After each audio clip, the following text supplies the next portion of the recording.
ओम गणगणपतये नमः। ओम सरस्वतये नमः। सुस्वागतम अत्र भवताम सर्वेषाम। आज हम 10वीं कक्षा का शिशु लालनम पाठ का अभ्यास पढ़ेंगे। अभ्यास का पहला प्रश्न इस प्रकार है। एक पदेन उत्तरम लिखत। एक पद में उत्तर लिखिए।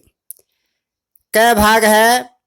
कुश लवौ कम उपसृत्य प्रणमतः है। कुश और लव किसके पास जाकर प्रणाम करते हैं? इसका उत्तर हो जाएगा रामम, राम के पास जाकर। अगला है तपोवनवासिन है। कुशस्य मात्राम केन नामना आह्वयन्ते।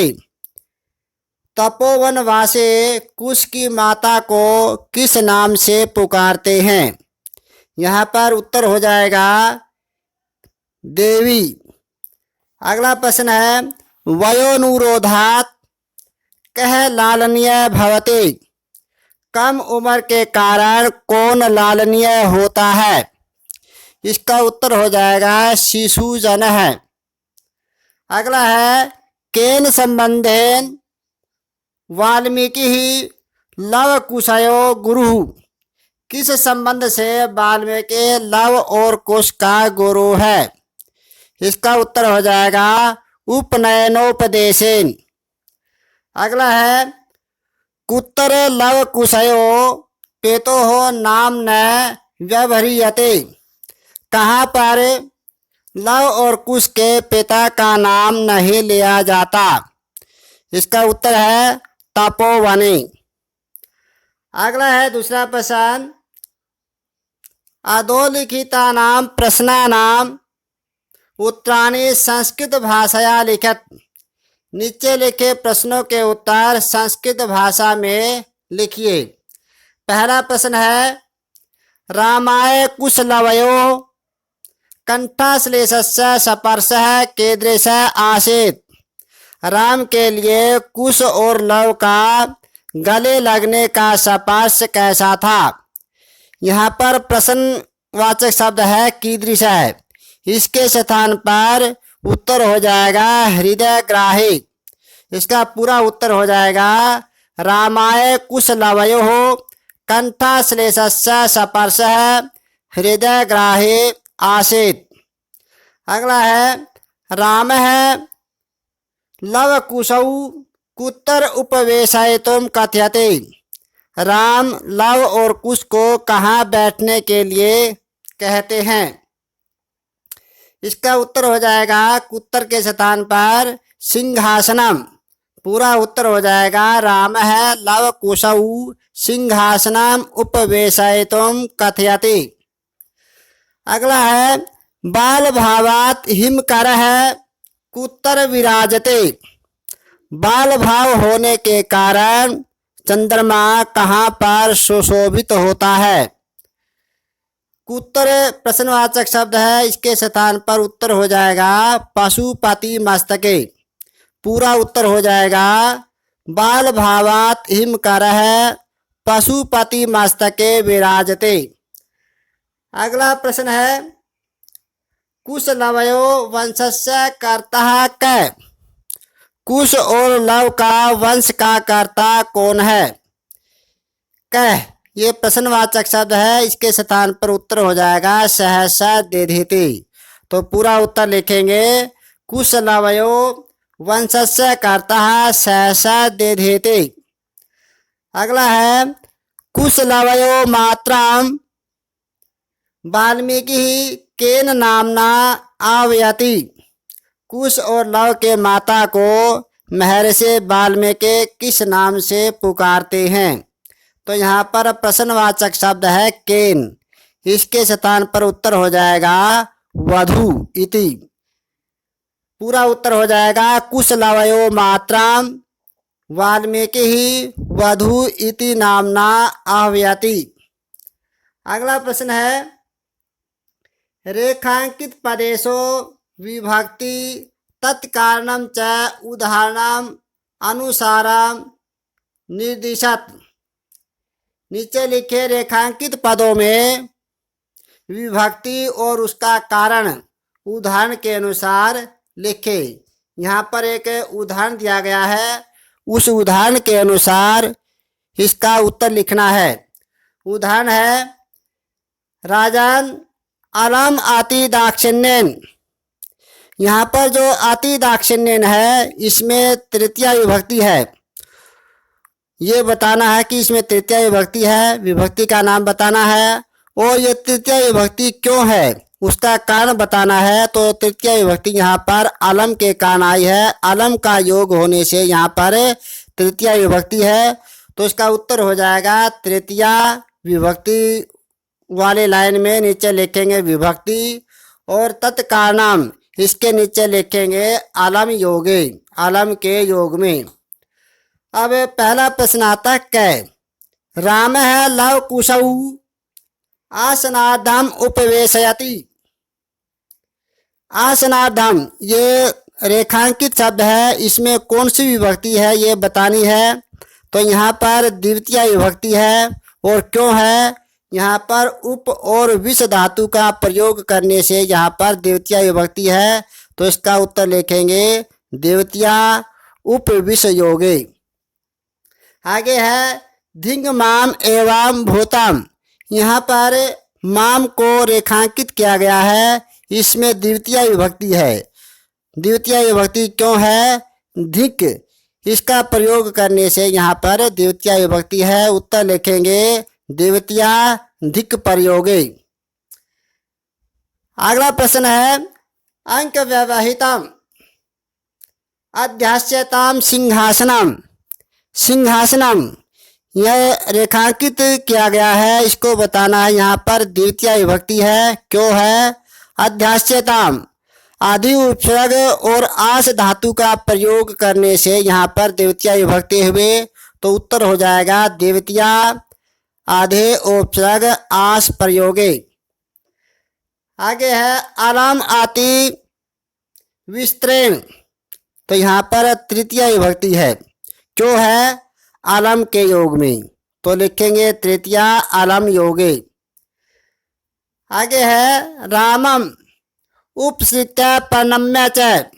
यहाँ पर रेखांकित किया गया है रामम, इसमें द्वितीय विभक्ति है, क्यों है, उप और श्री धातु के प्रयोग होने से।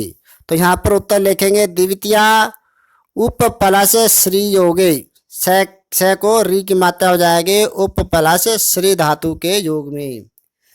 आगे है चौथा प्रश्न यथा निर्देशाम उत्तरत। जैसा निर्देश दिया गया है वैसा उत्तर लिखना है। यहाँ पर कै भाग आता है, जानाम्य हम तस्य नामधेयम। ये एक वाक्य है। अस्मिन वाक्य कर्तृपदम किम। इस वाक्य में कर्तृपद क्या है, अर्थात इस वाक्य में कर्ता कौन है। तो इस वाक्य में कर्ता है जानामी प्लस अहम। जो अहम शब्द आया है ये अहम कर्ता है, कर्तृपद है। तो इसका उत्तर लिखेंगे अहम। आगे है किम कुपिता एवं भनते उत प्रकृतिस्था अस्मात् वाक्यात् हर्षिता इति पदस्य विपरीतार्थकम पदम चेत्वा लिखत। इस वाक्य से हर्षिता इस पद का विलोम पद चुनकर लिखिए। इस वाक्य में जो हर्षिता जो है, जो हर्षिता का अर्थ होता है खुश होकर, और खुश होकर इसका विलोम शब्द हो जाएगा कुपिता। इस वाक्य में कुपिता आया है तो इसका उत्तर हो जाएगा कुपिता। आगे है विदूषक है उपसृत आज्ञापयतु भवान। ये एक वाक्य है। अत्र भवान इति पदम कस्मै प्रयुक्तम। इस वाक्य में भवान किसके लिए प्रयोग किया गया है, ये भवान राम के लिए प्रयोग किया गया है। तो इसका उत्तर हो जाएगा राम आए। अगला है तद अंक व्यवहितम अध्यास्यताम सिंहासनम। ये एक वाक्य है। अत्र क्रियापदम किम। यहाँ पर क्रियापद क्या है, इस वाक्य में क्रिया क्या है। तो आस्यताम आधे उपसर्ग आस्यताम, तो अधास्यताम, अध्यास्यताम, ये क्या है कि क्रिया है। आगे है वैशस्तो न किंचित अंतरम, ये एक वाक्य है। इसमें क्या पूछा गया है, अतर आयुषः इत्यर्थे किम पदम प्रयुक्तम, यहाँ पर आयु के लिए कौन सा शब्द प्रयोग किया गया है। आयु का पर्यायवाची इस वाक्य में क्या प्रयोग किया गया है, इसमें आया है वयसस्तु, वयस, तो यहाँ पर इसका उत्तर हो जाएगा वयस है। अगला है 5वां प्रश्न, अधोलिखितानि वाक्यानि कः कम प्रत्यय कथयते, नीचे लिखे जो वाक्य है उन वाक्यों में कौन किसको कहता है वो हमने बताना है।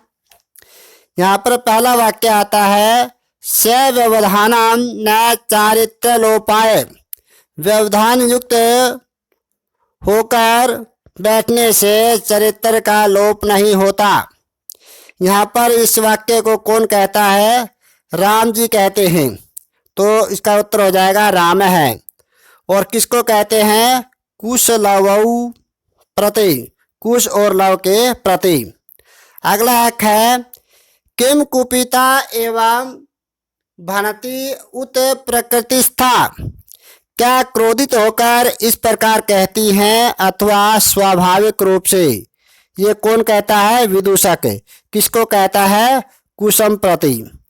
अगला प्रश्न है जानाम्य हम तस्य नाम ध्येयम, मैं उसका नाम जानता हूँ, ये वाक्य कौन कहता है, कुश है, कुश कहता है।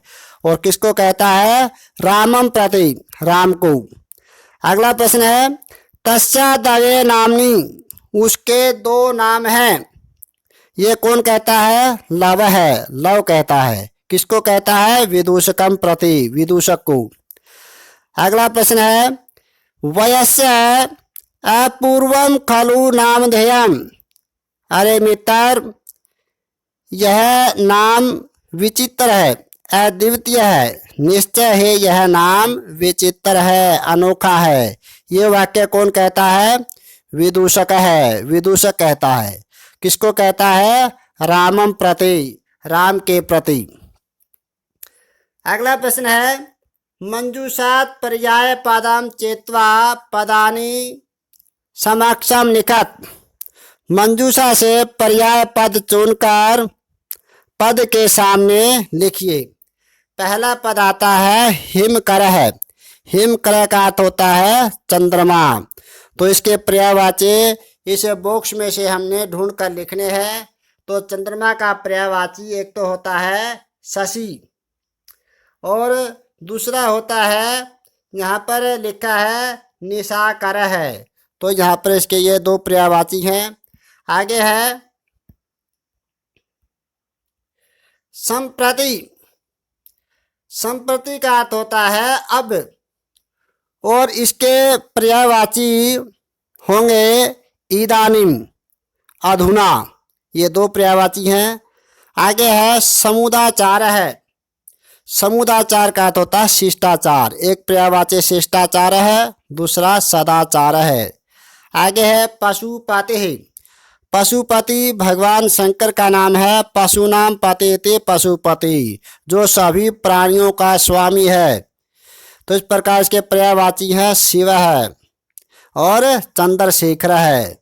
आगे है तनय, तनय का पर्यायवाची पुत्र सुत है।